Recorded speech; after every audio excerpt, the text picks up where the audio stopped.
It is time for week number 5.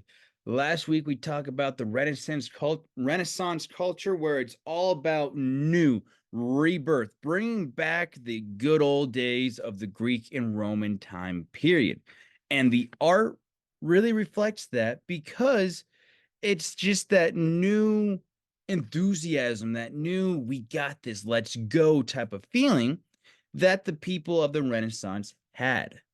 So the first thing that we're probably going to talk about is those famous Ninja Turtles.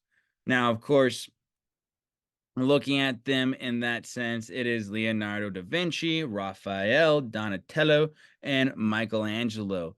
You can see the School of Athens, the Last Supper, the Sistine Chapel, and a statue Donatello carved. They have that majority, that monopoly on probably the knowing the famous of ancient time art, or not ancient time, sorry, Renaissance art, because they were the ones who made it big. They're the ones who lasted. And of course, becoming the Ninja Turtles always helps the popularity stay.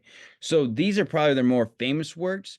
And you can go deeper and deeper into their works with sculptures, with writings, with journals, especially with Leonardo da Vinci, who was a true Renaissance man, making all those decisions, all those discoveries, all those analysis that others played a part of. So, with the Ninja Turtles, I decided to just do a brief overview so that if you want to discuss some of their art or some of their work for your discussion post, go for it. I will always learn about these four. They are amazing artists, and I truly love looking at their work. But they are those common ones where you can always go other places as well. And one of those places you can go is architecture. Now, remember, when it was Greece and Rome, both places were let's build beautifully.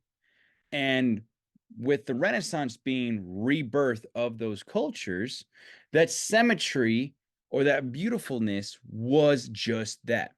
And the three things that dominate Greece and Rome culture are columns, arches, and domes. And that's what you can see time and time and time again in these Renaissance buildings. The dome shapes, the arches in the carvings, the columns to add to it.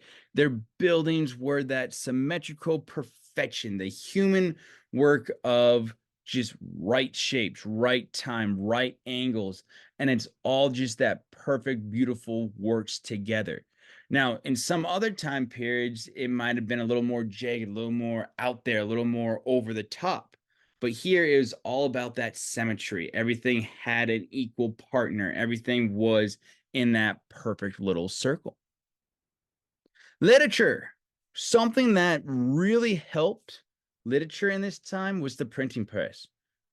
Gutenberg's printing press comes out, and now all of a sudden, more people can get writings, more people can get material to read.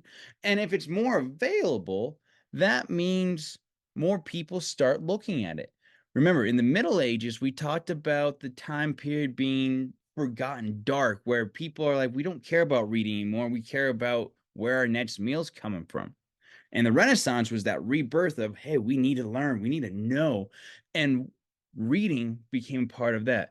Dante, he's that famous dude who wrote the Divine Comedy, and Machiavelli with his writing The Prince are two of the more famous authors during this time, providing two very good works of literature. And when we look at the Renaissance, there's so much we can deep dive talk about, but that is your job with this discussion post. Pick something, whether it's a painting, an artist, whether it's an architect, whether it's a specific building, or if you want to go into that literature, write about it, learn about it, tell us about it, and then make sure you use sources to back up your argument, and make sure you comment on two others to really get that discussion going. If you need help, feel free to email. Otherwise, good luck.